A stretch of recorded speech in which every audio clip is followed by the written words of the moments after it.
Sir আমি দেবক কথা বলছি চ্যানেল হিন্দুস্তান থেকে। বেশ।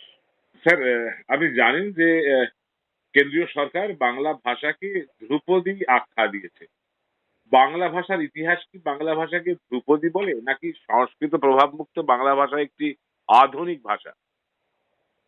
দেখো, ধ্রুপদী কথাটা নানা জনে নানা অর্থে ব্যবহার করে। হুম। ভাষা বিজ্ঞানীরা এটাকে এই কথাটাকে প্রাচীন ভাষা হিসেবে ব্যবহার করেছেন। প্রাচীন, খুব সমৃদ্ধ, সাহিত্যে সমৃদ্ধ, কিন্তু মৃত ভাষা প্রধানত, হ্যাঁ। যেটা আগে ছিল এবং পরে অনেকগুলো ভাষা এবং সংস্কৃতিকে প্রভাবিত করেছে। গ্রিক, লাতিন, সংস্কৃত, হ্যাঁ। এই তিনটে মূলত ছিল। পরে আরবিকেও ধরা হয়, কিন্তু আরবিটা তো আধুনিক ভাষাও বটে, যদিও নানা জায়গায় ছড়িয়ে গেছে। আরবিকেও ধরা হয়। ফলে অনেক সময় এখন যেটা দাঁড়িয়েছে যে মানে ভারত সরকার যে নীতিটা নিয়েছে, মূলত আমি বলবো যে ভোটের কারণে আর কি, এক ধরনের রাজনৈতিক সমর্থন যাতে তৈরি হয়, হ্যাঁ। এটা একটা জনতোষিনী আর কি পদক্ষেপ, হ্যাঁ। পপুলিস্ট একটা স্টেপ, যে তামিল ভাষাকে ক্লাসিক্যাল ঘোষণা করা হলো। হ্যাঁ। কিন্তু মজার কথা, সারা পৃথিবীর লোক যেখানে সংস্কৃতকে আগে ক্লাসিক্যাল ভাষা বলে গণ্য করেছে, সেটাকে পরের বছর বলা হলো। তামিলকে 2004-এ, সংস্কৃতকে 2005-এ ক্লাসিক্যাল ভাষা। ফলে এর মধ্যে একটা গন্ডগোল তৈরি হয়ে গেল প্রথম থেকেই।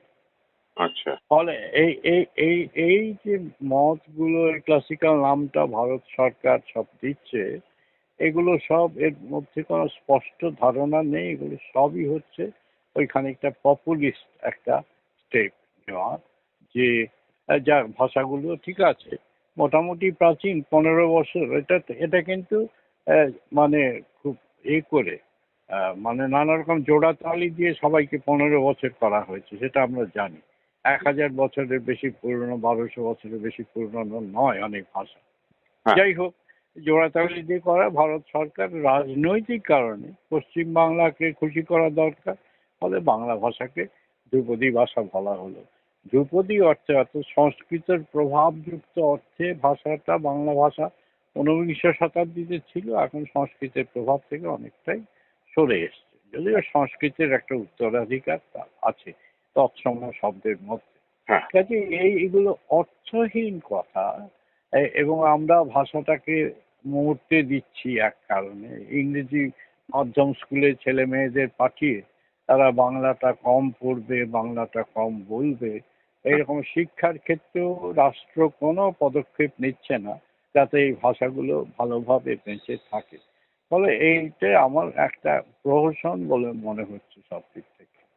স্যার এক্ষেত্রে আপনার কি মনে হচ্ছে, অনেকেই আমি দেখছি যে বাঙালির একাংশ খুব আহ্লাদিত হয়েছেন, কিন্তু বাঙালির একাংশ খুব আহ্লাদিত হয়েছেন হ্যাঁ, যে হ্যাঁ, হ্যাঁ, হ্যাঁ, কিন্তু আমি বলবো সঠিক মূল্যায়ন হলো এটা বাংলা ভাষার সম্মান না অসম্মান?